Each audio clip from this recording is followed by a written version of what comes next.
Hey, everybody. Live here, the Red Carpet Show, getting ready for Hebsy on Sports, episode 221. Very, very exciting today.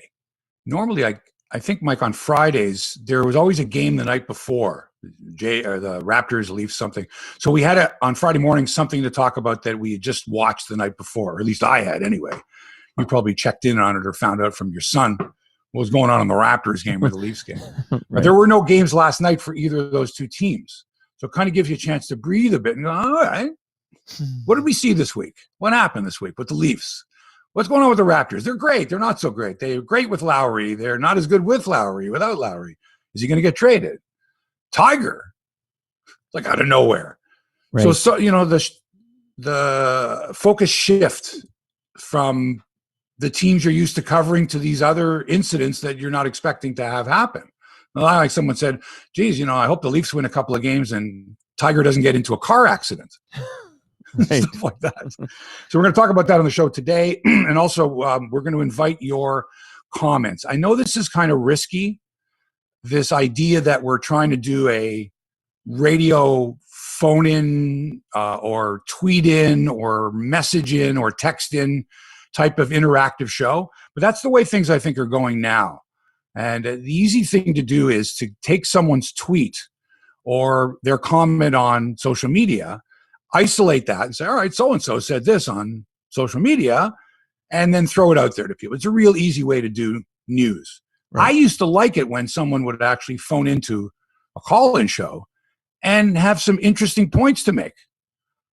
Versus some expert that sort of has this patter going saying, yeah, I followed the team all this time and this guy's playing well and he's been playing on the third line and he's a -4 and blah, blah, blah. I kind of like to hear a fan go, you know, I've been watching Nylander and I was ready to kill him the other night. I was ready to murder him the other night. I was throwing stuff at my TV. He cost them the goal that gave Calgary the lead late in the game. And then all of a sudden, you know, he got the tying goal and then he got the winning goal and all's forgiven. But let's go back to the big story. Fans can talk that way. Fans can talk viscerally about the games that they've been watching, the teams that they follow, that they love, that they live and die with, dyed in the wool fans, whatever you want to call it. But I think that person's perspective is very important. I think we shouldn't get away from the fact that we're doing these types of shows for the fans. At least I am. I'm not doing it for myself. I'm doing it for the fans because I'm a fan as well. So I understand what the fans are going through. And I'd like to be that conduit between, you know, in some sort of media, some sort of inside information, not necessarily knowledge of the past, all that stuff, to be able to say, look, as a fan, I see where you're coming from. But as someone in the media or a journalist, I can tell you that this is kind of the way things work. Here's some of the machinations. Here's some of the background stuff. So if you've got comments, and we appreciate the comments when we're on live, you know, hey, the show's great. No, we really do. That's great. But as the show is going on, you can only kind of look at that, Mike, and kind of go, that's nice, but we've got a show to do. Right. But if one of you wants to, or all of you want to chime in with, you know, I've got a suggestion, or here's what I think about something that we can sink our teeth into, by all means, comments, opinions, suggestions, ideas, questions that are going to add to the show. We'd like to have that element of it. And if we don't get something good, I've got plenty of stuff here that we've prepared that'll work just fine.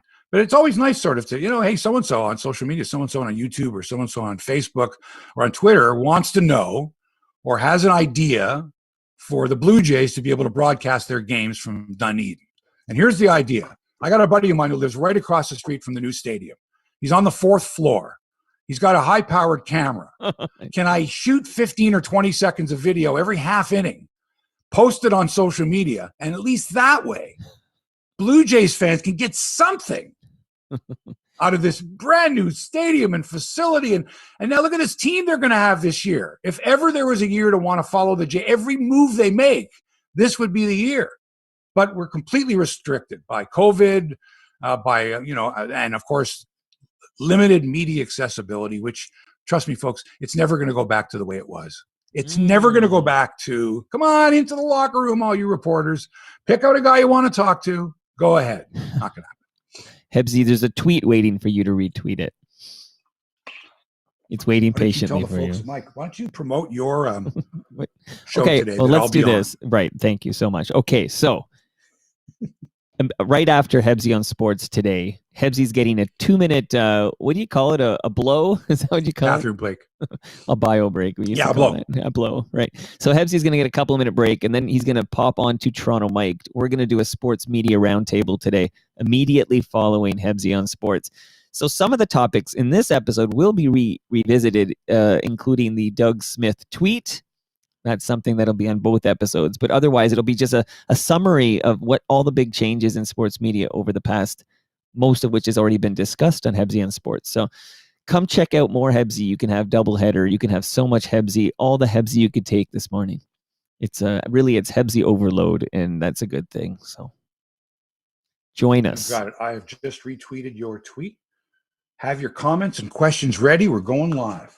Because listen, you can contribute to the show. You should be contributing to the show if you're listening and you're engaged. I mean, if I was listening to this, I'd be going, man, I gotta ask Hebsy about this, or I gotta comment about that, or I got, nobody mentioned. That's the other thing. There's so much going on that sometimes we'll miss something. Right. Not on purpose. Sure. We're just spending so much time concentrating on, Auston Matthews or Kyle Lowry or Tiger Woods, or that maybe we forget a story that's important as well and is worth discussing. So if you're ready, Mike, I'm ready. If everyone else is ready, we can start the podcast. Oh, right on time. Beautiful. Okay, so let's see. I'm all set. Okay, let's do this thing. Okay.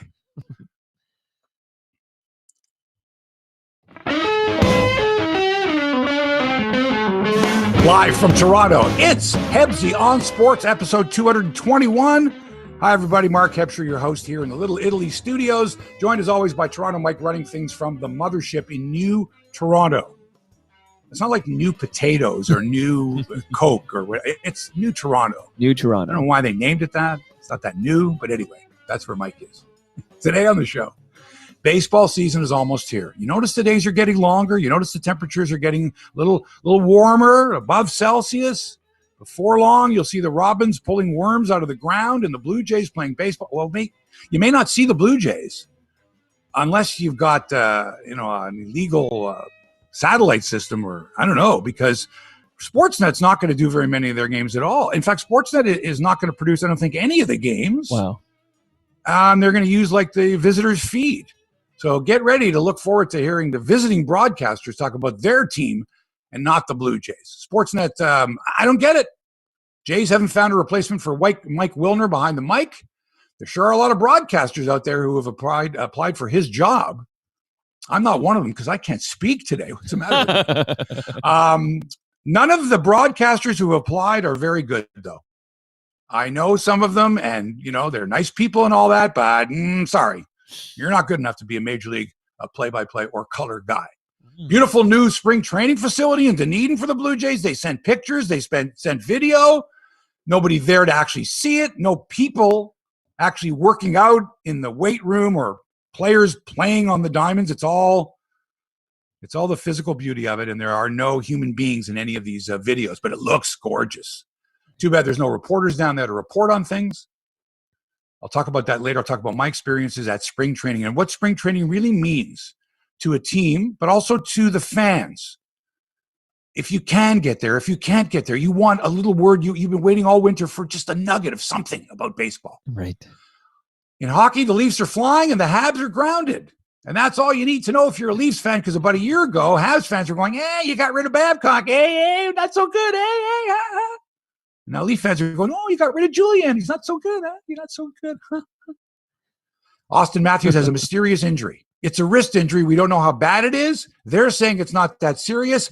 I tell you, the way he's playing, I would never know he was hurt. And if he is, I can imagine how great he is when he's 100%. What a player. Yes. Does Kyle Lowry really want to be traded to Philadelphia, or is this some unfounded rumor designed to piss off Raptors fans? I think the latter. And what's with basketball reporter Doug Smith of the Toronto Star, a white guy, using the word thug when describing Dwight Howard, a black man? Shouldn't Smith know better? We'll talk about that as well. And the top sports publications, writers, and broadcasters as we review the week in sports media. But I don't want to take too much away from Toronto Mike's show later today, which would be a sports media roundtable. Right. So I kind of have to ask you folks to listen to the Toronto Mike podcast as well to get a broader expanse when it comes to the discussion of sports media. You got a great number, Hebsy. It's 808. So episode 808 of Toronto Mike featuring Mark Hebscher.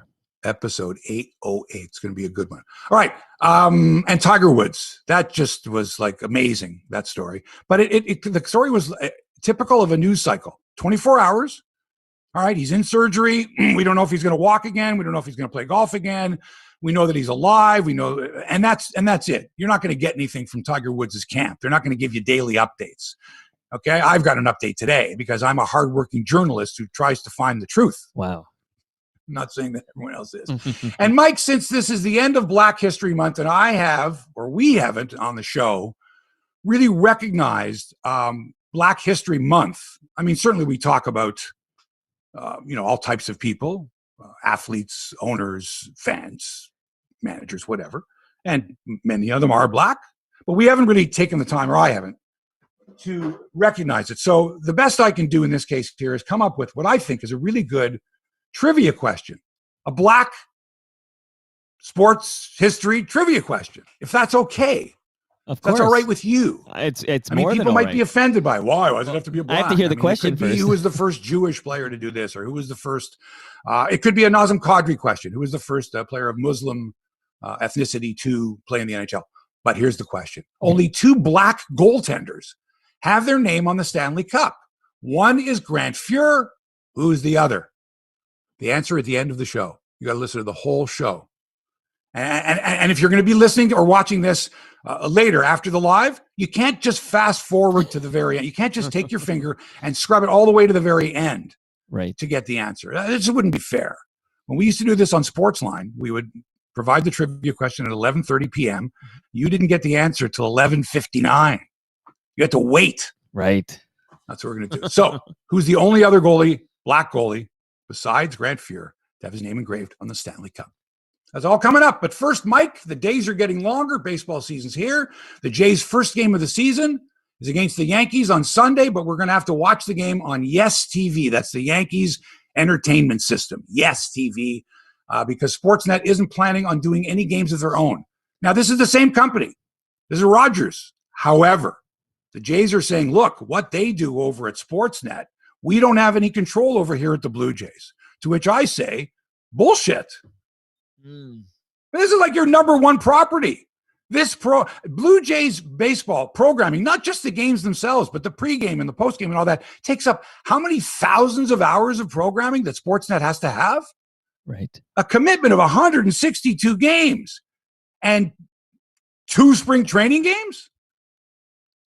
That's just unacceptable. And I don't want to hear Shapiro going, well, what they do is their business. Bull. Come on. It's Rogers Communications. You want to get people to subscribe to Rogers, to watch Rogers. The advertisers want people to watch Blue Jay games because they're exciting. We're getting all this great news about their facility. And Vladdy's lost 142 pounds. He's going to pitch this year and he's going to catch as well. Like all this stuff, this hype, it's everything else, but they're not doing anything about it. They don't have a play-by-play broadcaster to replace Mike Wilner. I said before, you don't fire your play-by-play guy unless you've hired a new play-by-play guy. Do you need 2? Right? Your color man or whatever. You don't do that. Do you need 2 of them? Like, because I know Ben Wagner is in Florida right now, I believe. Like, he's actually there. He's an American. Right, so they sent him to Florida, right? I don't think he's been up in Canada. I don't think he's been here in over a year. Right. He stayed in the States, right? I think you're absolutely right. So do you need but 2? I don't know how much access he has down there, Mike. I see some photos, that's all. But you're right. He doesn't have a lot of access, but he is there. But do you need more than Ben? Don't you just need like a former player to sit beside Ben and do some color analysis? Well, I'll give you an example. The best announcers, the best of them all, can work solo. You won't even notice another voice. They'll work solo. The idea originally of the color man was when there was a commercial break or the play-by-play guy needed a drink or something, had to go to the bathroom, the color guy would fill in. And he wasn't really even the color guy. He was like, this is brought to you by the sponsor. He'd be the local guy reading, commercials live and throwing to commercial. maybe setting up the play-by-play guy with a question, or now here he is, Mel Allen. Thank you very much, Mike. Right. Here's the third inning here from Yankee Stadium. Vin Scully, for how many years? Worked without a color, man. Right. It was Vin Scully the whole, and it was Vin. He set it up. He made it dramatic sounding. That was Vin only. So who's to say that if you got the right person to do the whole game by themselves, and if they needed to take a breather, then they would take a breather. Is Ben Wagner So what? the right It's radio. person? You don't have to have constant yakking on radio. I don't think. Hebsy man, is Ben Wagner the right person? No, I don't think so. I think the fact that he and I would blame the Jays and Sportsnet as much for this. Probably about the most low-profile announcer that any sports team has. Again, I mean, Joe Bowen could walk in. I know that guy. Been doing it for years. I know Joe. I know his voice. I know what he looks like. Ben Wagner does not have a distinctive enough voice that if you were to hear his voice not associated with baseball, you would go, "Oh, that's Ben Wagner, the Jays play-by-play guy." Right. And so, obviously, the first year that him and Wilner did Bluejays, which was last year, 2 years ago. 2 years ago, I believe. Jerry retired. What was Mike's first year? 2019? Yes. Okay. So they did it that year. And, I guess they got better. Obviously, they didn't know each other that well. And it's kind of tough to throw two guys together and hope that especially when it used to be Jerry and Joe Siddall. That was kind of difficult. And then last year was just a weird year in all ways. You Yes. couldn't do the games. They weren't in Toronto. You couldn't travel with the team. All that stuff was weird. And then they decided to make a change. But all they did in the change was they let Wilner go, and they haven't found a replacement, or they're taking their sweet time about it. And they have no baseball game scheduled on the radio, that's the one thing. The fan would send their whole crews down there. They would do spring training live from Florida. You can't do that this year. All the reporters are doing their work from Toronto. It's nuts. And all the video we see is via the team, right? I want to hear about the progress of Vladdy. I want to hear about Nate Pearson. I don't want to hear Michael Kay and Ken Singleton on Yes TV going, well, let me tell you about Gleyber Torres and the offseason that he had. I'm a Jays fan. I want to hear about the offseason that Vladdy had. I want to hear about Kevin Biggio is going to play third base now. Every day it changes. Oh, we've decided today, we rolled the dice. We had a Scrabble game today, and Vladdy is going to be our first baseman, and Kevin's going to be our third baseman. Simeon at second, Bo at short. Okay, good. Lourdes, I guess, back in the outfield, and even though he's taking ground balls at third, second, first, catching, who knows, right? We got that kid Springer, who we just picked up, free agent, worth a few $100 million. He's our center fielder. And our right fielder is going to be Teoscar, and it looks like Randall Grichuk's going to be the fourth outfielder. All right. And Vladdy's going to play first, which means Rowdy Tellez will be a DH and might play some first base if Vladdy's DHing. And we'll have a utility infielder in there as well. And we'll have two catchers, Alejandro Kirk and Danny Jansen. And we'll have Ryu and a bunch of nobodies on the pitching staff. And we'll make the playoffs again this year. But we won't get to see the team. They're not going to be back in Toronto. Probably not this year. We're hoping, maybe. You never know, but it doesn't look like it. I say if the Olympics go in July in Tokyo, if they go off, then I believe at that time the Blue Jays would consider, depending on the border situation, opening up for the Blue Jays to be able to play some home games. That way, if the restaurants are open, if the bars are open to an extent, then why can't you open the Dome to a limited number of fans to start with? Why can't you bring that back with a slow trickle to be able to say, you know what, folks, our August and September schedules will take place in Toronto with limited fans. Hopefully by then, if you came from the States, you wouldn't have to quarantine for 14 days. Maybe not even 24 hours. Maybe you wouldn't have to quarantine as long as you could prove that you had the shot. Right. You get your the thing that only 3% of Canadians have. What do they call that? The vaccine? Right. So, yeah, hopefully that'll be the case. I feel bad for all the reporters. I'll tell you later my stories about going to spring training. I could not imagine covering spring training if I couldn't go to spring training. Right. How tough would that be? Anyway, so we want to know about Vladdy. We want to know about Kevin. We want to know about Bo. We want to know more than what we can get from these Zoom news conferences, which are so impersonal. And as fans, we're used to having more information. And we get those through the local broadcasts, which we're not going to get from down there. We get that through diligent reporting from trusted journalists, which we're not going to get. Only limited. Only the team will just spoon out a little bit at a time. Don't forget, the team is controlling all this now. All these teams control the message now. Right? You might have one member of the media that's your go-to person, that reports on it, and everyone else gets it, but then maybe one person gets it before everybody else. And that's another problem with the Jays is it seems that all the American national reporters get the news before the Jays reporters do. Makes their job even more difficult. And no word of the radio games and who's going to join Ben Wagner in the booth and how long Ben's going to be in the booth and if, in fact, they're just going to use Dan and Buck in a simulcast situation, which is likely going to happen. Dan is still in Connecticut. Buck's in New Jersey. I think that's where he lives. They're close enough to ESPN and the MLB studios that they can do work from there. It's not difficult to find studio time. Certainly, you don't even need that. You can do it out of your living room, I guess. The engineers come, set up a bunch of monitors, so you've got the wild feed of the game that you're doing. Right. In Tampa or St. Pete. Got all the camera shots available to you, and they did a good job last year, I thought, Dan and Buck off the monitors. But that's just something that we're going to have to get used to. Now, as far as program director of the Fan goes, the name Don Collins has resurfaced. Really? Well, listen, they don't have, again, this is the same thing, Rogers. You don't fire your old program director until you've hired your new program director, right? You don't fire your old, it's like the old Mary Tyler Moore show. Mary, you don't fire your old sportscaster until you've hired your new sportscaster. Right. That's a kind of a law in broadcasting, right? Right. So Don Collins' name comes up because how many other names do we know? Him and Nelson Millman are the only two other guys I can think of that were program directors at the Fan. Anyway, and he's under 70 years of age, so he might be the perfect guy for the job. But he's the guy that hired Tim and Sid. But he's also the guy that hired Dean Blundell. and again, Tim and Sid was an established brand, right? He brought them over, but they were on your old station, The Score, right? I don't know about that. Well, I don't know if they were an established brand. They were to a small portion of the audience at the Score television network. And they had a cult following, no doubt, but I'm not sure because I remember he tried to pitch them to Scott Moore, and Scott Moore said, I don't want both those guys. They're clowns. And Collins insisted. I think Scott Moore wanted only Tim, but not Sid. And Collins insisted on the two of them, and he won out and worked out pretty well up until now where this is it. The farewell tour is over. Today, for Tim and Sid. I think today's the final bow. Was today the final bow? I think so.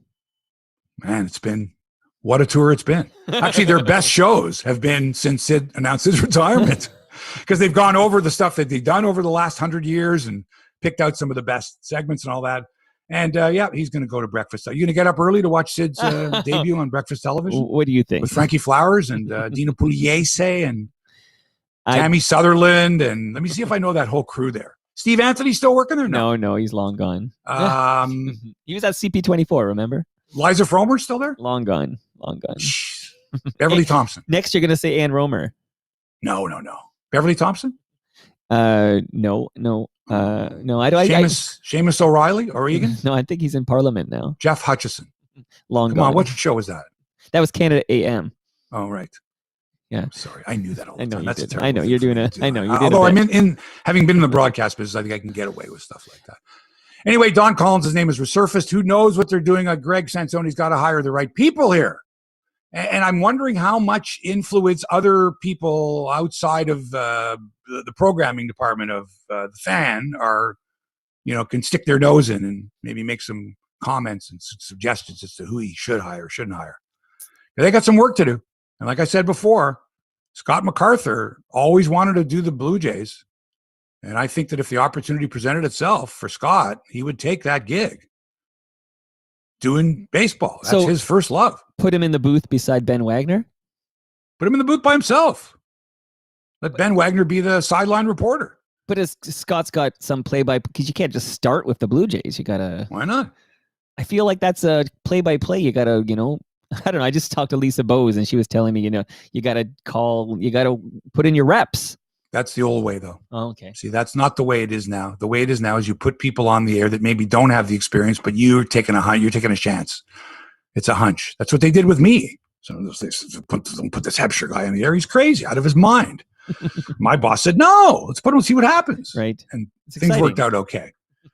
And I just think that, you could look, Ben Wagner did 10 years of Buffalo Bison's games. Right. Perfectly capable broadcaster. Just to me, I don't know, he's not quite Toronto or Canada for that, or major league. Okay, but Scott is, so just put Scott and Ben in the booth and see what happens. Right. Okay. What did I just say? I thought you were saying Scott alone. That's what I thought you were saying there. Why not? Well, because what are you gonna do with Ben? You need, I don't know. Like, not my problem, Mike. Okay, not your problem. Okay. It really isn't. I want to listen to an engaging, entertaining baseball broadcast. Okay, so what's your fan? That's not asking too much. When you take Scott off the morning show, what's your new morning show? Like, what would you do? I told you, Tim McAuliffe, and Natasha Stanishevsky, Dan O'Toole. Speaking of Dan O'Toole, his partner Jay Onright's done a couple weeks now of SportsCenter. So I think 3 weeks of SportsCenter solo. And you know what? It's a good show. He's a good broadcaster. Mm-hmm. It's different, obviously, without Dan there, to go back and forth with. But he's got enough segments where he's interviewing people, where he's, they've done some good bits. It's a good show. And it's got to be difficult. It has to be awfully difficult for Jay to carry on by himself without his writer, without his producer, without his longtime co-host. So good on that. However, TSN also has, how do I say this, Mike, without being called a racist or a sexist or an ageist or a whatever. TSN has someone on the air that they brought in recently that's not really very good. And this person is not a white male. So if I mention the person's name, people will be all over me. But what does this? So I don't want to do that, but I just want to say that I'm honestly, if someone is talented or not, if they're talented, they deserve the job. And if they're not talented, they shouldn't be on the air. And my honest opinion of this person is they shouldn't be doing what they're doing. They've got some talent, but not for what they're doing. And there are other talented people that should have that job. Can you tell us what they're doing? Yeah, they're anchoring on SportsCenter. Okay, I'll try to figure Now, the Bluejays have gotten hundreds of applications from aspiring play-by-play and color men who want to, and women who want to replace Mike Wilner. And I want to bring up the fact that we, in Canada here, say that we support and encourage females to get into the sports media business, and many have, and are very successful at it. But that doesn't mean squat unless you've got a female voice doing play-by-play. Right? You can't just say, oh, yeah, we got women on the air. Yeah. No. The plum job in any sport is play-by-play. Am I right, Mike? I think you're right, Hebsy. Doesn't matter what the sport is, basketball, baseball, football, hockey. It doesn't really matter if it's television or radio. You are doing play-by-play. You are describing the play of a professional sport. You're doing every game. That's the plum job. We don't have any females on the air in Canada, to my knowledge, that are calling men's play-by-play sports. Well, there might be one. Wait a second. Raptors 905? Okay, I thought. And I haven't heard the games or seen them, so I'm not positive. But I thought you were talking about top tier. Okay, NHL, let's talk about the majors. The majors, yeah. We don't have that. Certainly not men's sports that I know of. So why not take a chance? What's the problem there? If we're promoting minorities, if we're promoting persons of color, if we're promoting females, if we're promoting anything but white males, come on. It's been many years of white male dominance. Come on. Apply for the job. Try to get your chops. That's another thing. How do you get your experience? Like you say, Mike, you can't just show up and say, I've never done play-by-play at any level, but I want to do the Jays, or I want to do the Leafs, or I want to do the Raptors. Well, not easy. So who's doing that? Who's taking the big steps to say, let's get some female voices on the air as play-by-play, or even in the booth? I was watching DAZN the other day, and it was an English Premier League game. And I don't know the woman's name. She was calling the play-by-play, and she was excellent. It took me about 10 seconds to realize it doesn't matter. It's a woman's voice. She's good. Right. I'm listening to the content. I'm not listening to the timbre of the voice. Right. And I don't know who she was, and I asked someone about it. And these broadcasters it's a disembodied voice. If you don't recognize the voice, they don't tell you. I think at the beginning of the game, maybe, and at the beginning of the half, they might put the name of the broadcaster up on the screen, or the person throwing from the studio says, and now let's join, Mark Hebsy in leads or whatever it is. Right. And so I'm listening going, well, this girl's good. And then I thought, well, we must have people like that here in Canada. We just have women that are capable of calling play-by-play. Why is it a white guy all the time? Or why is it a guy all the time? Hebsy, man, do you know of any women who have applied for the play-by-play gig on Blue Jay games on the radio? Like, do you know of any? Oh. But they don't believe that they're going to get it. But the two okay. that I know. Okay. They don't believe that they're going to get it. But that doesn't mean that they can't restructure the radio broadcast. Similar to the television broadcast, where Hazel May is a part of the broadcast. She's not calling the play, but under normal circumstances, she's there. She's down in the photographer's bay. She's aware of what's going on in the dugout. She's a sideline reporter there, right? So it's part of the broadcast. But I'm talking about actually calling the play. Right. Like you're telling me that they said, you know what? Dan's away. He's doing college basketball, whatever. Hazel, go up in the booth and call the game with Buck. Well, that's going to be such a bad thing? Oh, God, no, we don't want to hear Hazel. She doesn't know anything about baseball. She knows baseball. I mean, she had a slip earlier this year when she, said that the Jays had acquired Michael Brantley, and they hadn't. And she didn't apologize for that. But nonetheless, I would say she's probably, amongst all the baseball broadcasters, female baseball broadcasters, the most experienced of them all and deserves a shot in the booth if she wants that. Why not? Yeah, I'm with you. Yeah, but I still think you have to put in your rep somewhere. I think you got to call some baseball games below the major leagues. You're going to tell me that Hazel's you just said Ben spent. I'm going to go to Class A ball and Ben spent. You said a decade calling. I almost called them Bills games, but he was not calling Bills games. Bison's games before he got the call. Like I feel like you got to go somewhere, right? You got to go somewhere. Well, go call the hype. I know it's bad time. What are you looking for in a play-by-play broadcaster? Seriously. Looking for clarity. Yeah. You're looking for, if it's television, certainly it's not as important because you can see what's kind of going on there. It's a little different. So you need a good chemistry with your partner, as, for years, Pat Summerall and John Madden. And now, of course, you've got Jim Nantz and Tony Romo, or you've got Joe Buck with Troy Aikman. There's always been these great combinations that take time. Unfortunately for Ben Wagner, he hasn't had that opportunity really, because the guy he was trying to develop a relationship with and mesh with is gone now, and he's in limbo. He can't do any games, and he's not going to get his reps in this spring, it doesn't look like, because it doesn't sound like the fan's going to be doing these games. I don't know. Should you have two people in the booth? And if so, should one of them be a woman? If she's good enough for that job? I still think at some point they're just going to have Buck and Dan call it for TV and simulcast it on the radio. I think you're right. I'm going to talk about spring training a little bit later on. Let's get to hockey now. And despite changing coaches from Claude Julien to Dominique Ducharme, the result was all too familiar for Montreal Canadiens fans as they blew a 3-1 second period lead and lost 6-3 to the Winnipeg Jets in the NHL's Northern Division, which, by the way, Jay Onrait calls the Gord Downie Memorial Division. Nice. Which I think is pretty cool. I like that. So in the Gord Downie Memorial Division, featuring all Canadian teams, Montreal now 10 points back of the Maple Leafs. Wow. 10. Wow. But they have 2 games in hand. The Leafs bounce back. Okay. And they have a game in hand on Edmonton, and Edmonton takes on Toronto tomorrow night, Saturday night in Edmonton, as the McDavid-Matthews matchup takes shape again.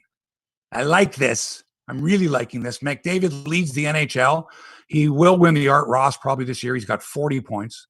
Auston Matthews is tied for third with 31 points, but Matthews leads the NHL in scoring with 18. By the way, Leon Draisaitl second in the scoring race behind his teammate McDavid. So Matthews has 18 goals to lead the league. McDavid is second in the league with 14 goals. And there's talk now that Matthews has been playing with and nursing a wrist injury that's been bothering him all year. To which I said, are you kidding me? With that, he's got a wrist injury? Right. Imagine if he's 100%. Art Hindle. And the talk has been, and of course you're going to get this, can Matthews score 50? Of course. Can he score 50? Which How would many be games amazing. are they scheduled? What are they, 56 56, games in the NHL I this year? think. Is that what they said? It's 56, I think, which is unbelievable if he can get there, and he might get there. But Art Hindle, the great Art Hindle, thinks Matthews got hurt in the last game there. I don't know if he's got a good source on that, but yeah. Well, I think what happened in the last game, and Art's right, is, and thanks, by the way, Art, the famous Art Hindle, who Right. played Jim McKenney actually was the stand-in for Art Hindle in the movie Face Off. Right. Art's got some great stories to tell. Have you had him on your show? I should have Art Hindle. Art Hindle, I'm coming for you, brother. Art's great. He's got the best stories. I'm The sold. best. I don't know why it took me so long. Pretty good golfer, too. He also thinks you should be the morning show on the Fan 590. You couldn't get me up that morning. That early in the morning. You'd have to pay me a lot of money for that. You'd have to send a chauffeur to my house, make me eggs in the morning, and then drive me to work. And so, yeah, what happened with Matthews was he re-aggravated, which that's a great word, isn't it? Right. You Yes. re-aggravate something, right? And we've all done that. Aggravate it. Yeah. If it's been aggravated once, if it happens again, it's a re-aggravation. That's what happened the other night. He says, or apparently the sources say, that it's been bothering him all year long, the wrist injury. Okay. So, man, if he ever gets healthy, can you imagine that release? Still, Leafs and Oilers would make a terrific playoff series. Now, Oh I'd like my to see God. Leafs go 2 rounds. First round with Montreal and second round with the Oilers. That would be amazing. Wouldn't it? Yeah, I'm all in. It's going to happen. Let's go to basketball now. Kyle Lowry's agent says that there's no truth that his client has asked for a trade to Philadelphia prior to the March 25th trade deadline. This is going to be an ongoing story. Sure. It just is. Right. A story making the rounds on social media, but Lowry's agent quickly shot it down. It could be a dilemma for the Raptors, who I think could go very far in the East with Lowry. And having said that, if you can trade Lowry for the right player or combination of players, and one of those happens to be a big man in the middle, Right. to replace the Marc Gasol and the Serge Ibaka, the rim protector, as it were, then you might have to make that trade. You have to be very, very judicious. You have to be very careful. Kyle's an icon. And I think that he would say, look, if you want to, or it's possible before the deadline, I won't say no. And not that I'm willing or excited to leave, but I will leave if the situation comes up, if you can get a good deal for me. I would hope that would be the case.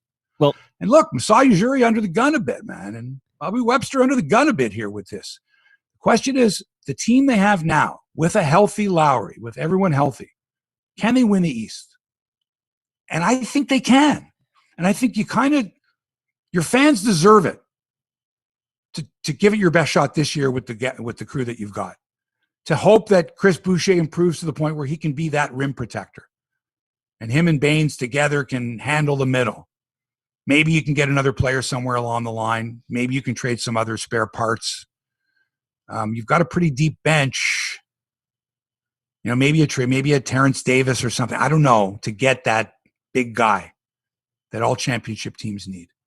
Interesting, because of course that's Kyle Lowry going home. He might be okay with it going home, and he seems to be. I think that team with Kyle Lowry, that team has a chance to win the East. But you can't trade him in your division to Philly. You can't. I mean, that's the team that you would have to take down to probably to win the East. So you couldn't do that, man. You just couldn't. The only way you do that is if you're out of it, and you don't think you have any chance to go places in the playoffs. But having said that, I'm concerned about Pascal Siakam. And I think that if you were to trade Lowry, then you put more pressure on Siakam, the minutes he's playing, the quality minutes. And the other night was a great example. He only played 24 minutes in the loss to Miami on Wednesday. They played back-to-back, right? They lost to Milwaukee, and then they had to play Miami. I think, was that? Yeah, it was Miami. Milwaukee, then Miami, right? Yeah.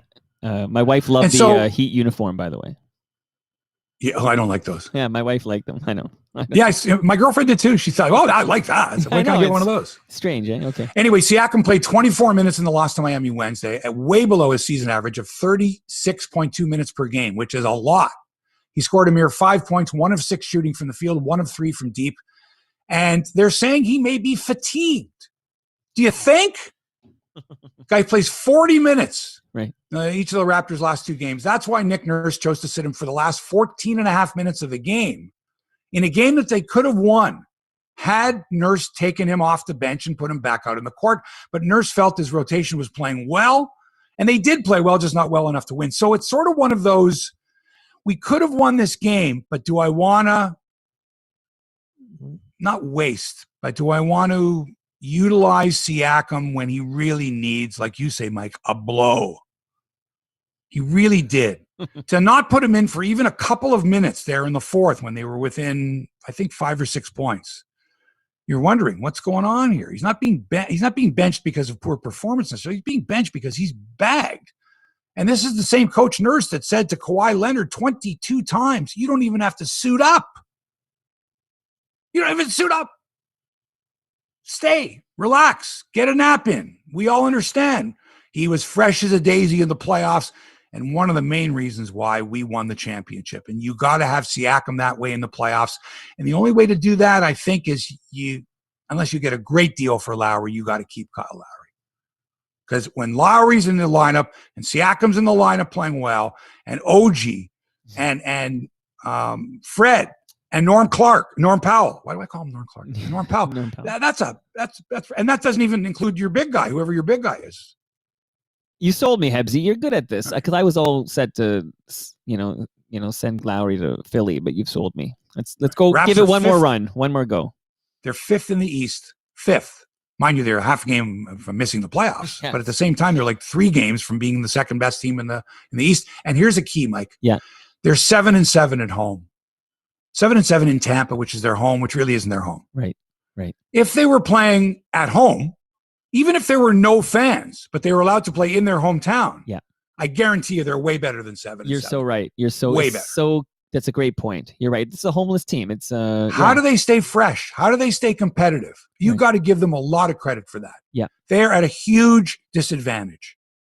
Even if their families are with them in Florida, they still got to get in a plane and travel to all these other places, and Toronto isn't one of them. Raptors beat writer Doug Smith of the Toronto Star should have known better when he tweeted this out on Tuesday night at 6:21 prior to the Raptors Philly game. That's right. It was Philly they played on Tuesday, not Milwaukee. That was the week before. Philly Tuesday, they lost. They had beaten Philly the week before. Right. They lost to Philly, and then they lost the next night in Miami. So Doug Smith of the Raptors tweets. Now, tweeting is you type something, and then you look at it again, you think about it, and then you hit the tweet button. Sure. If you don't think about it and you're in some kind of a hurry, or you figure, that's going to be fine, and you hit tweet, you're the one responsible. You're responsible for the follow. So this is what Doug Smith tweets. Quote, I'll just say it. Dwight Howard is more of a thug than a basketball player now. So immediately, and Doug Smith has a lot of followers, Jeremy Mulder on Twitter. Doug Smith's words were incredibly lazy, but more important, void of understanding and jarringly insensitive. There's 1,000 ways he could have expressed that sentiment. He chose a word that couldn't have been more of a racist dog whistle. Mm. Now, I think anyone that knows Doug Smith knows he's not a racist. The furthest thing from a racist. But what he tweeted had racist overtones. And if he wasn't aware that the word thug in that particular capacity, the way things are these days, the sensitivity around words, and the fact that he's talking about Dwight Howard, the first question was, would he have described a white player as a thug? And did he? Let's go back over his writings. Has he used that word frequently enough that it doesn't matter who he's talking about? He uses it a lot. People couldn't find many references of Doug Smith referring to any players as a thug. Right. Anthony Doyle on Twitter writes, tons of black people were telling him to delete the tweet. It didn't get done, though, until Katie Nolan, who's a big star on ESPN in the States, replied, and then it was gone in less than a minute. What's your take here, Mike? I think this is the problem here. It is very possible, and let's give Doug the benefit of the doubt that he had, when he used the word thug. I mean, we're both big hip fans, right? And there's a great Tragically Hip song called Thugs. Yes. And that, as far as I know, that song, there's no racial connotation with that. Like the word thug, no. Doug probably. No, but that song was written in 1994. No, right. So, and but the Doug's word an thug old dude. today Doug's an old guy. Can mean different things. Yeah, no doubt he shouldn't have used that word.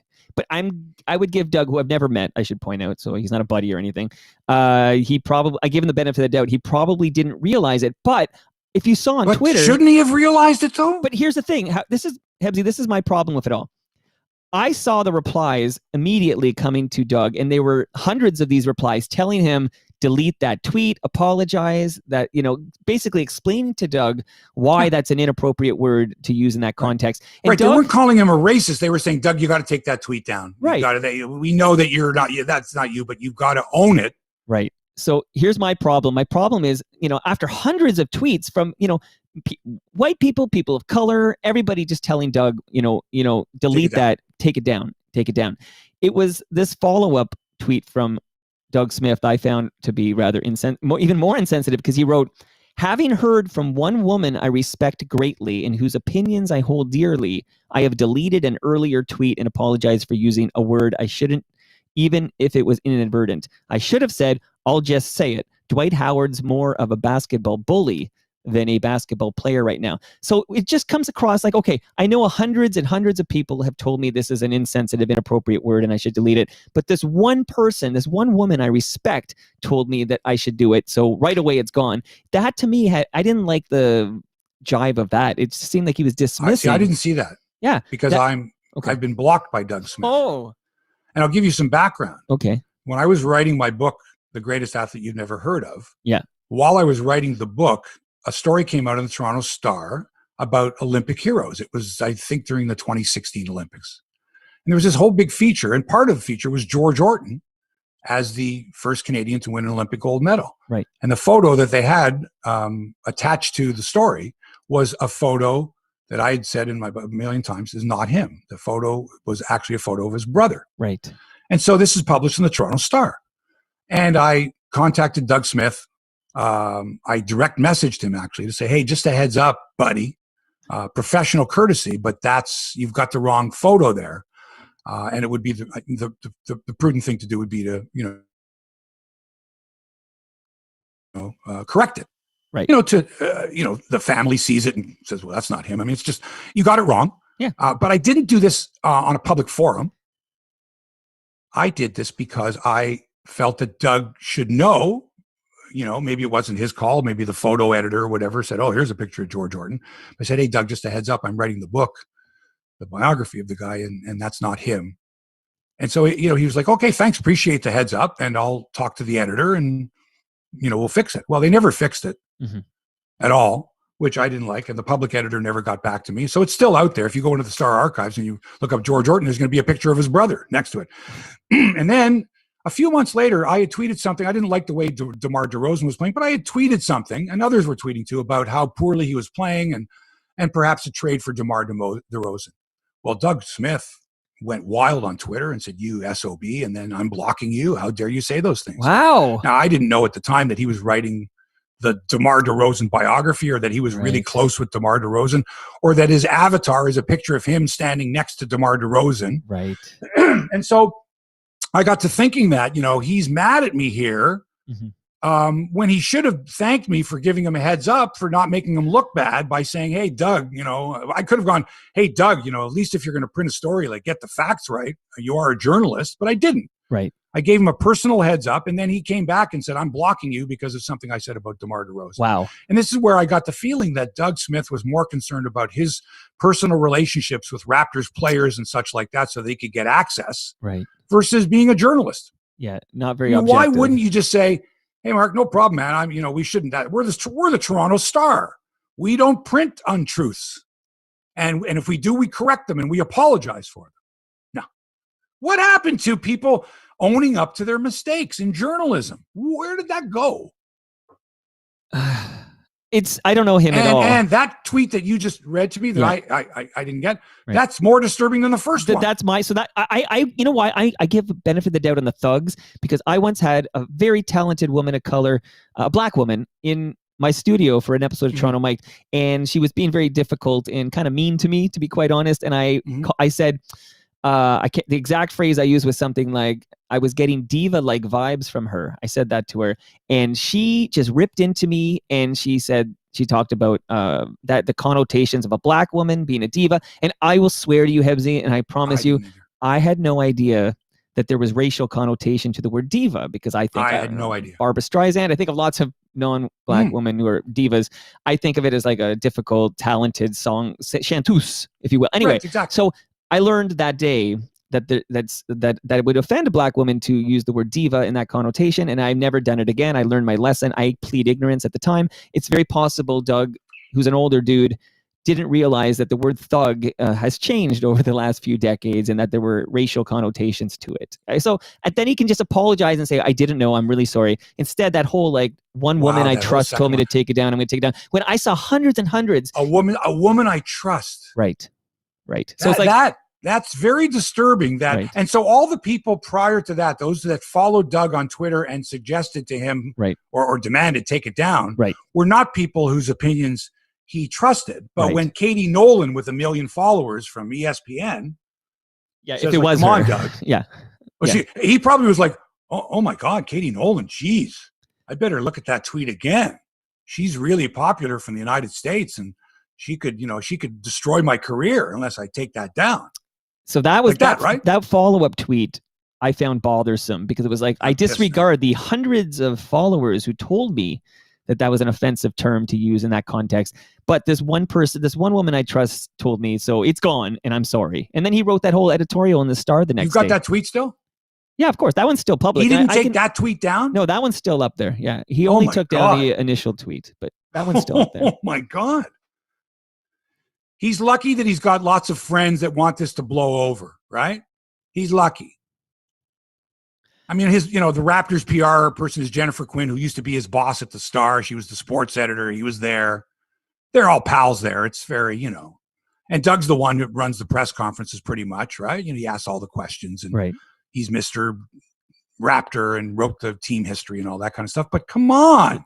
So if he was writing that column for the Star, right, would he have looked at it and said, maybe I should have used the word thug? But we're not Shouldn't he be tweeting stuff, Doug Smith? Okay, but that you can make that human error and use that term not realizing, because you can really, right? But then correct it though. Right. Own up to your mistake. Don't make it worse by saying I didn't believe anybody else. How could you all be offended? But geez, if Katie Nolan's offended, I better take it down. Last season, Leo Roudens used the term something like he's playing like he's got a noose around his neck or something to that effect. He said it in play-by-play, and immediately the number of apologies and Leo. Well, look at Brian Burke stepping on your throat until. Has he apologized for that? Yeah, has he apologized for that? I don't think he did. No, I don't think so. No, so my point is that, immediately, like, I shouldn't have said that. That was a mistake. I didn't mean anything by it, and then own the mistake and just move on. And we wouldn't even be talking. I don't think we'd be talking about the Doug Smith thing if he had just done that instead of that strange follow-up. One woman I trust told me this, whatever. Anyway, so. I think you're right. I think you really have to be extremely sensitive to what's going on in the world. And put your ego in your back pocket instead of writing something snappy or cute or a nice headline grabber, right? Let's call him a thug. He's more of a thug than he is a basketball player. That's one of those things. You didn't have to write that. That doesn't have to be part of your game story. You know what I mean? I do. You could now, if he would have said something like this, back when the bad boys were dominating the NBA with the Detroit Pistons, the Bill Lambiers, and other thugs, then you could get away with it because you're making a comparison between a white guy that you called a thug back in 1990, right? Right. The bad boys of the Detroit Pistons. Right. They were all thugs. The whole team was thugs. They would beat you up. That's what it meant. Thugs. They'd beat you up, beat you to a pulp. But that's 1990. Mm-hmm. That's 30 years ago, man.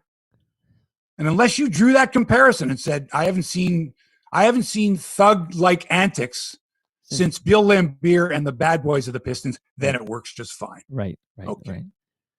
Minnesota Timberwolves shooting guard Malik Beasley has been suspended for 12 games without pay by the NBA.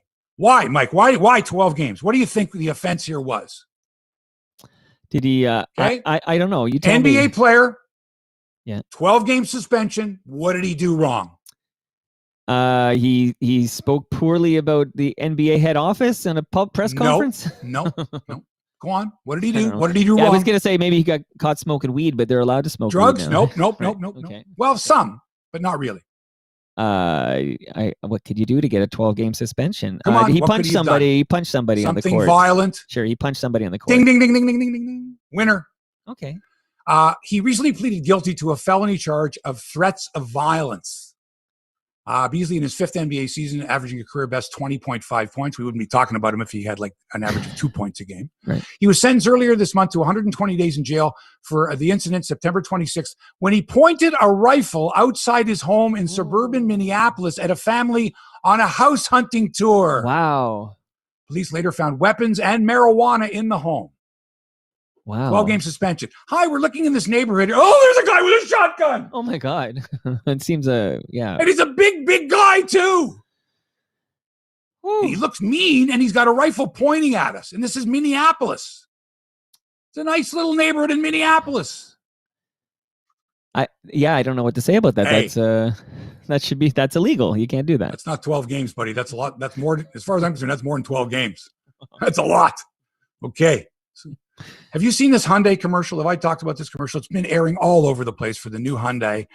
And it's a lady and her son who looks to be about 8, but she's carrying him. And he's like, did you go to the bathroom, Jake? I don't have to go. And then they're leaving and the father's mowing the lawn. Did you go to the bathroom, Jake? I don't have to go. And then as they're driving, I got to go. And the mother is driving, not recklessly, but she's, trying to get to their destination because he's going, I got to go.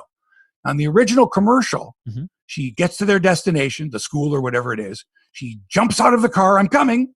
And when she gets to the kid goes, too late. Oh. And then there's a shot of the two of them walking into the school. Right. Too late. Is this a commercial for diapers or is this a commercial for a Hyundai? Poor guy. It made no sense. And it aired for a couple of weeks until finally someone said, oh no, we got to recut this commercial. We have to get rid of that. Right. Part, but the rest of the commercial is the same. Do you have to go pee? So is it it's a commercial? I'm waiting to see if the kid pees his pants or the beautiful handling and luxurious interior of the Hyundai.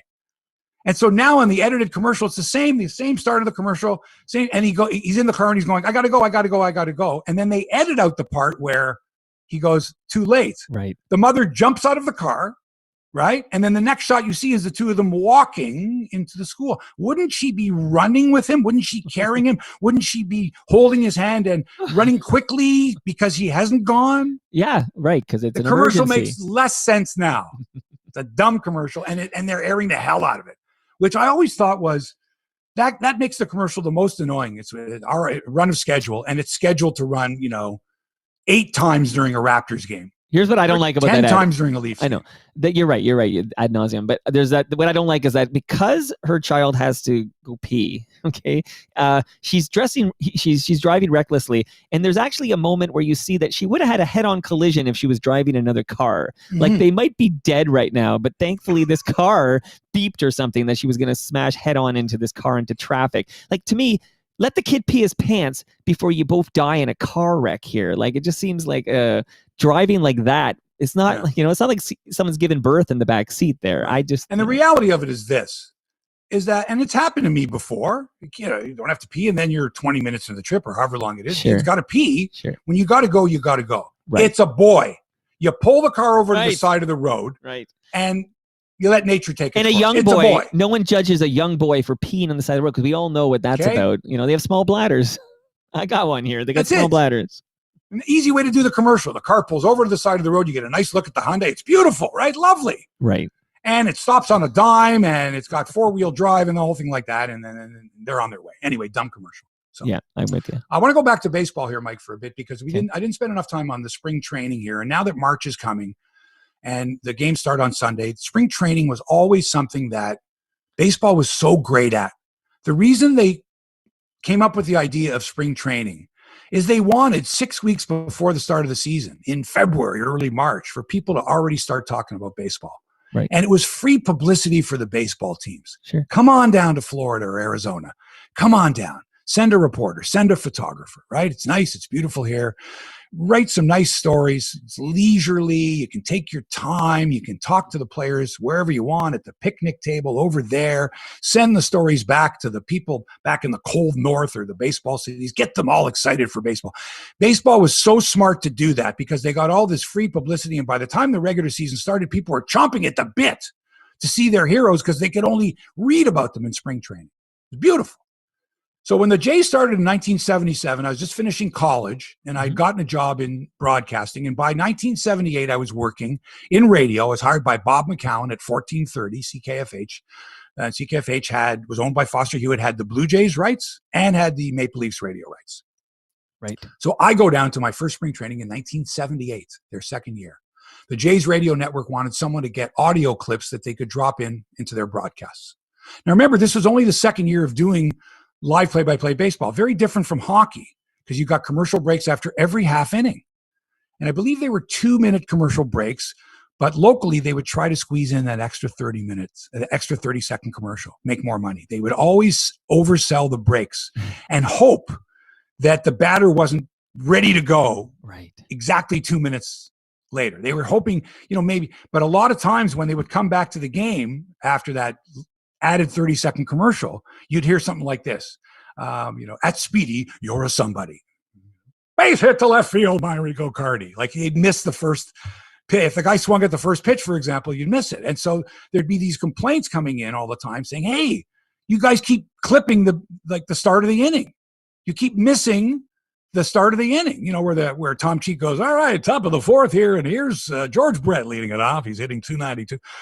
And that's because the station would oversell. They would sell these extra local commercials, try to stick them in there to make more money. Right. And so they needed more content. They needed a pregame show and a postgame show where they could drop in clips. And Tom Cheek couldn't do all of that by himself. Early Win was never there. I never remember him during spring training. Maybe the last week he would show up, but he didn't do any work. He wasn't a reporter or anything like that. And so Tom would do these great features where, he'd sit down in the dugout or, down in the bleachers with a player and, hi, welcome to Countdown to Baseball. Tom Cheek, we're brought to you by McDonald's. And he'd go through the whole spiel. At McDonald's, you're a somebody or whatever their a Speedy or somebody. Yeah, it's Speedy or somebody, and by McDonald's, 2 all-beef patties, special sauce, lettuce, cheese, whatever their tagline was, and then he'd get into the interview. Break today. And then halfway through the interview, he'd say, we'll be right back with Rick Cerrone, but first, this message for Speedy Buffler King. And then they would insert that locally back at the station and all that. So he was getting doing all these long features, and I would just be getting clips. Right. So first of all, they say, you're flying down. This is great. I fly down on Air Treetops or some airline that doesn't exist anymore. 2 stops, one in Nashville, one in Atlanta. The team is staying at the Ramada Countryside Inn on US 19 in Clearwater. And there was a restaurant attached that changed names every couple of years. But it's that, there's a motel. Where's the nearest restaurant? It was like attached to it. So you could stagger back to your room, after a meal or backgammon or drinking or whatever it was. Right. The room next to mine was vacant. The resident there was Milt Dunnell. Oh, wow. The Star's eminent columnist that I read every day from the time I could read. And Milt was there, I think, for most of the spring training. He was there for like a month. He'd come back and he looked like a roasted chicken, like sort of, crispy brown kind of a thing, right? He'd be in the sun the whole time. Right. And he was awesome. And I would go with him every morning to Denny's for breakfast. He'd knock on my door at 7 o'clock. I'd be ready at 7 in the morning. He was an early riser.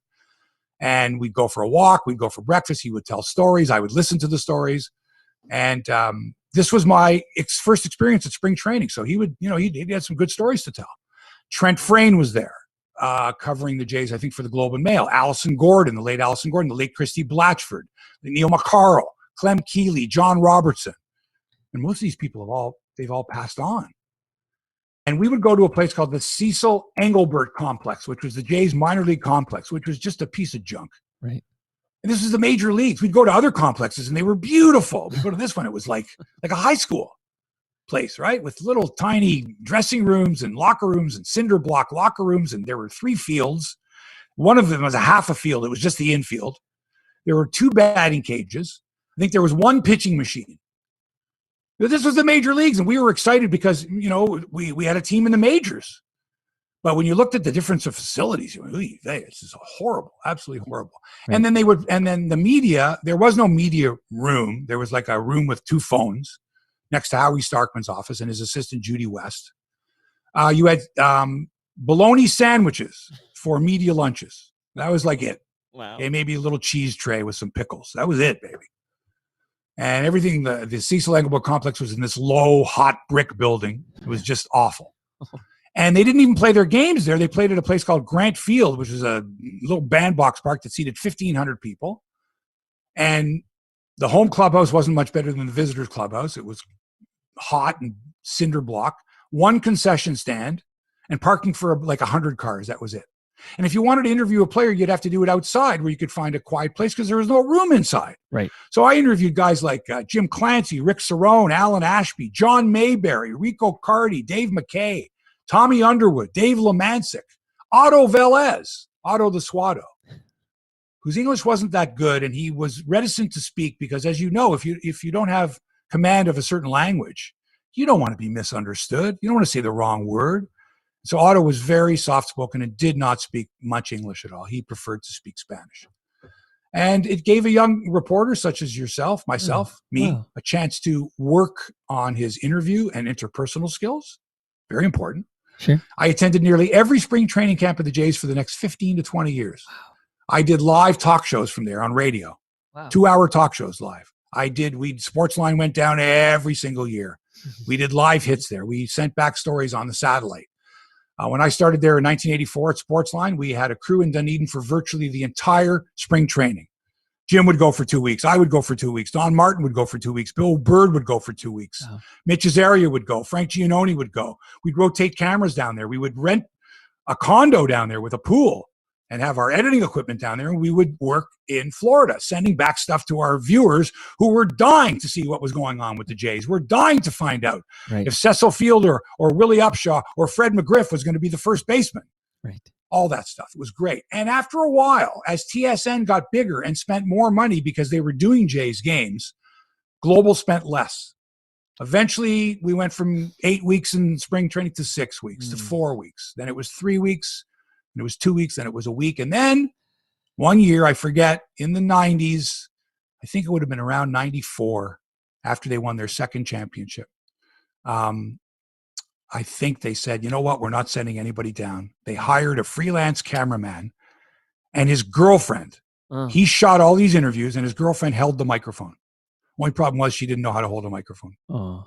Right? And so the audio would sound something like this.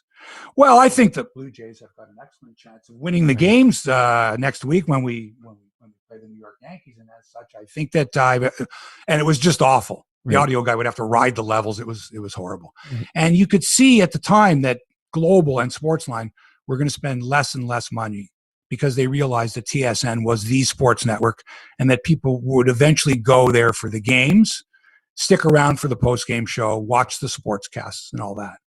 And so they systematically just, okay, nope, this year, you're only going for a week. And when you're used to going down there for a while and it being a nice little perk to your job, and now suddenly it's February or early March, and instead of being down in Florida like you're used to being down there, you're stuck up here in the cold. It's terrible. End of an era. And that was pretty much it. Yeah, end of an era. That's too bad. By the way, we got to shout out Malcolm Park, who's watching us live on YouTube, says that your Tom Cheek is excellent. Your Tom Cheek impersonation. Oh, thanks. Yeah, I've spent enough time with Tom. That golden voice. He was something. Well done. Dale Cadeau says you dropped a lot of free advertising in this episode because I did, didn't I? Yeah. I remember the commercial breaks because for a while I engineered some of the games, not from the ballpark, but I was at the studio when I first started. And I was the guy at control at 14:30 that would, once the broadcast said, okay, we'll be right back after this message, I would, take their pot down. And then I would run the commercial cluster that was supposed to go, including the extra 30-second commercial, which they would phone in and say, what are you doing running that? We keep missing the top of the next thing. I said, I know, it's on the schedule. What am I supposed to do? So I would hear all these commercials. And I always suggested, whenever there was a pitching change, I always thought that the sponsor should be Pampers. I said, why wouldn't you go to whoever the company, Bristol Myers or whatever, and say, it's perfect, time for a change, and how about you do a change too? Because you got lots of people listening to the game that have babies. Right. I mean, I know when my kids were young, whenever, let's go for a change, it was like, hey, brought to you by Pampers, it's perfect. I like that idea. Yeah, but it's always like a oil change is what they like to go with, right? Yeah. It's like, Now, is it an oil change? This change is brought to you by, we're reminding you, it's a pitching change, it's an oil change, it's a diaper change. It's Mr. Lube or something like that. Remember how I told you I was going to cancel my subscription to The Athletic? Yeah, because of their limited Blue Jays coverage? Because Mike Wilner joined the Toronto Star staff, and you were all in. Yeah. Yeah. So I'm upset that John Lott and Andrew Stoughton were both let go. Excellent baseball writers, excellent Blue Jay writers. Sure. And so I allowed my subscription to The Athletic to lapse. And guess what happened, Mike? They told you we have a deal for you if you come back. Oh, yeah. We don't want to lose you, Mr. Hebsher.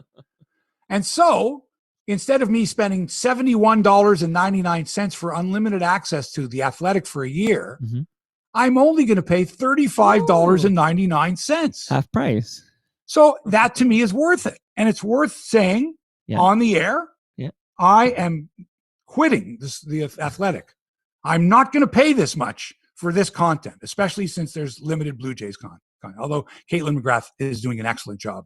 But they want to retain you. That's good. So that lets people know if you want a good deal from The Athletic, you got to threaten to quit. Yeah. Now, here's the thing. The Globe and Mail wants me badly, and they have for a while. I was a subscriber. I let it lapse a couple years ago now. They want $100 a year for the Globe and Mail. Right. The Star, I think I can get for about $75 a year. Which is a good deal for the Star, I think. Yeah, it is. Especially since Wilner has now gone to the Star and he's going to be writing a lot. They're going to be a lot more baseball, a lot more Blue Jay stuff. Yeah. I kind of see that that's the way it's going, that they want to have podcasts and they want to have interactive with their writers, their correspondents. Well, Toronto Star has a great way to do it. They have a whole new podcast division they've got at 1 Yonge Street there. Yeah. It fills a void, and it's necessary these days, especially. So $100 for the Globe, $75 for the Star, and $35.99 for The Athletic. If I subscribe to all three, I'll be super knowledgeable, Mike. Even more knowledgeable than I am. It's a business expense, right? You can write it off, right? Yeah. Like you're the host of a sports podcast. Right. Tiger Woods. People were saying, where were you when you heard about Tiger Woods? I was like, all right, he got into an accident. He's not dead. No, he's not dead. Oh, my God, but look at his car. Okay, but he wore a seatbelt and whatever. Oh, I wonder if he was taking drugs. 7 o'clock in the morning, probably not. Right. He was going fast. Right. You know, did he take painkillers because of his bad back? He's had 5 back surgeries. Well, probably. He may have, but certainly they're not going to do a toxicology report. And obviously, any cop that sees him is not going to look and go, oh, he was under the influence for sure. How are you going to tell? You can't smell that on a breath. You can't smell that. And you can't, unless his eyes are glassy or whatever. I'm pretty sure that if you took 2 or 3 painkillers for your bad back, you're not going to appear impaired, especially if you just staggered out of a freaking car wreck where your car could have gone 200 feet down an embankment. If it doesn't hit a tree, you're dead. Wow. Okay? Right. So this idea that, well, we didn't find any, he wasn't under the influence or anything. Yeah, you don't know. He wasn't drunk, right? He wasn't stoned, on marijuana or something, or cocaine or anything. But come on. I know people that can take half a dozen prescription pills. You wouldn't know on their face if they were flying high or not. Anyway, it was like, oh my God, Tiger. And then somebody said something like, oh, what a terrible year it's been, Kobe and Tiger. I'm like, what am I reading here? What the hell is all this? First of all, different years, but okay. Firstly, but you know what I mean? Like, it's, oh my God, Los Angeles, and a superstar athlete, and planes flying over, and helicopters flying over, and media everywhere, right? Tiger's a very lucky man today. He's a very, very lucky man because he should recover and be able to, watch his kids get older and all the important things. Whether he swings a golf club or not, I don't think is priority 1 right now. Like, I really think this is it's not priority 1, but he'll probably swing a golf club. Yeah. Well, that'll just make the story more exciting when he wins the Masters in a couple of years. What I enjoyed was, but I went seeking people who had knowledge, who could say, all right, this is what happens if you have multiple and compound fractures in your legs, and your ankles, and your tibia, and your fibula. Right. And what it all means. And so a fellow that I follow on Twitter, Dr. Bill Mallon, and he's not even known as Dr. Bill Mallon. His name's Bill Mallon. He's a former PGA golfer, and he's an orthopedic surgeon whose specialty is the shoulder, but he certainly knows enough about orthopedic surgery to be an expert. And so he explained quite well how it's possible that multiple fractures in the leg could be bad, but not so bad, but in the ankle, the lower down you go in the leg, the foot, the ankle, could be more serious from a stability standpoint. and what happens if there's more than one fracture. If it's a clean break, that's one thing, but if it's multiple fractures, Right. what could possibly happen? Infection could take over. It's stuff like that. And so he said that since Tiger's camp is very secretive, they're not going to reveal any information except to say, for example, today that the injuries include open fractures affecting both the upper and lower portions of the tibia and fibula bones, meaning the bones broke into more than two pieces and pierced the skin. A rod was inserted into the tibia to stabilize the leg. Additional injuries to the bones of the foot and ankle were stabilized with a combination of screws and pins. Woods told investigators at the hospital after the accident that he had no recollection of the accident. So did he black out? I think that's Did human nature. No, I know had what no that is. idea that he missed the curve, went over the center medium into oncoming traffic, hit a tree and tumbled halfway down an embankment. I feel that He had no I don't think. Okay, go ahead. Sorry. recollection of the accident. That's a blackout to me. I had no recollection that I passed out on the street last night. Yeah, you were blackout drunk. You blacked out. Yeah, but when you have that kind of pain, like, bones piercing through skin, like that kind of pain, your Right. body does Shock. this Is thing that where shock? it puts you in a state of shock. So you almost don't feel the pain. Like you almost don't, it's almost like to protect you from this immense pain, you get put into this strange state. And I think it's possible. I don't know about that, Mike. Okay. I think the word shock has a different connotation. I don't think that at the scene they can say he was in shock as opposed to shocked, right? That's weird. That's a very painful injury, though, if your body doesn't release all those, adrenaline and all that stuff to protect you from the pain. It can be overwhelming. So anyway, Dr. Mallon's suggestion was that unless the bones in the foot and the ankle were really terribly broken in multiple places, it should heal fine once the pins and the rods and everything else are taken out. Whether he can play golf or not is another story, but he did say that, the amount of torque that his body has already taken with 5 back surgeries and such, he's already somewhat of a medical marvel. Right. Yeah, don't forget that. This is not a young man. He's almost my age. That's how old he is. So he's 45, right? Yeah, around there. Yeah, I think so. 45. All right, we're almost done. Black History Month ends on Sunday, but we shouldn't just direct our interest to the shortest month of the year. It should be year-round. So this question could occur anytime, but since it is Black History Month and it has to do with blacks, and let's face it, I don't go looking for trivia questions involving minorities, for example. Do you know what I mean? Yeah. If you were to say, hey, who was the first Jew to hit 50 home runs in a year? Hey, Hank Greenberg, that kind of thing. Who was the first black to accomplish this, or who was the first woman to accomplish this, or who was the first native, indigenous person to do this? Great, because that's what's happening nowadays. We are really recognizing milestones by people and milestones by certain groups of people. Sure. As well. Very significant. So, Black History Month and Sunday, black trivia question. You all right with this? Yeah, and before you give the answer, I'll just tell you that we have some guesses. All right, well, we'll take those guesses in a second. Okay. The question was, Grant Fuhr, nicknamed Coco, by the way, is one of just 2 black goaltenders to have their names engraved on the Stanley Cup. Who is the other? What are the guesses you've got? Well, there's this. They looked it up. Right? Gary Faber says there's 2 others, so that's an interesting little. So no. Okay, what did he say? I'll just say Gary Faber's first guest was the late great Razor Ray Emery. Incorrect. Okay, so I won't accept his next answer. Next, Art Hindle also said Ray Emery with the Hawks. That's incorrect. We won't take any more from Art Hindle. Next. I mean, Gary had another guess, which Nope. Okay, he has a second guess. Do you have a guess, Mike? There's only one other goaltender, goaltender. I couldn't come up with one. I tried to think of who it is, but his first name was Eldon. I know where you're going. This is the second guess from Gary Faber, so we'll give him credit for his Eldon second guess. Pokey Reddick. But since it wasn't his first guess, he doesn't get credit. I only asked for one. Right. Eldon Pokey Reddick in 1990 was the backup goalie to Bill Ranford for the Edmonton Oilers. Grant Fuhr that year had some drug problems and injury problems as well. He would be suspended the following year for the entire season, commuted to 50 some odd games for cocaine. Right. And so Eldon Pokey Reddick was the backup goalie to Bill Ranford and played all but 2 minutes in the playoffs. He played the last 2 minutes of a division final game against the LA Kings. A brawl broke out. I think the Oilers won like 8-4 or something like that. And a brawl broke out at the end of the game.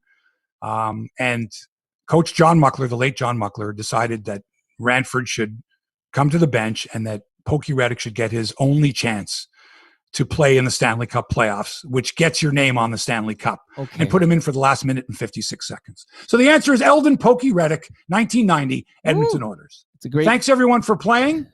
And, Mike, that's a cue. That's it for episode number 221 of Hebsy on Sports. Thanks to Toronto Mike for production and inspiration, as always.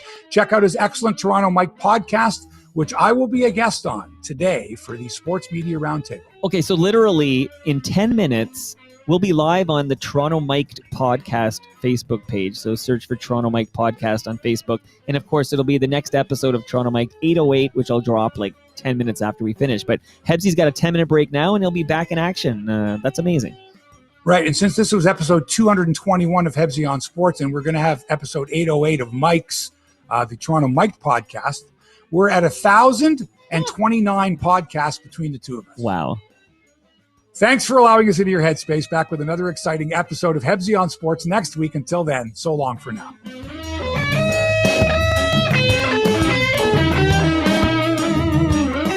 This podcast has been produced by TMDS and accelerated by Roam Phone. Roam Phone brings you the most reliable virtual phone service to run your business and protect your home number from unwanted calls. Visit roamphone.ca to get started. Awesome. Gary Faber wants to make sure you're sure about Ray Emery, but you are sure because you tell Gary Faber that we're blocking him, okay? You tell him we're blocking him. He's listening to you right now because we haven't turned off the feed. That if he absolutely thinks that I would throw something out there without checking and double checking, right, then he obviously doesn't know me very well at all. Right. Ray Emery never had his name on the Stanley Cup because he didn't get any playoff action. Is that the deal? He's not on. His name's not on the Stanley Cup. Okay, that's it. I trust you. All right. What more can I say? No, his name is not on the Stanley Cup. All right. I wave goodbye. That was the to question, wasn't it? Peace and love to all the Hebs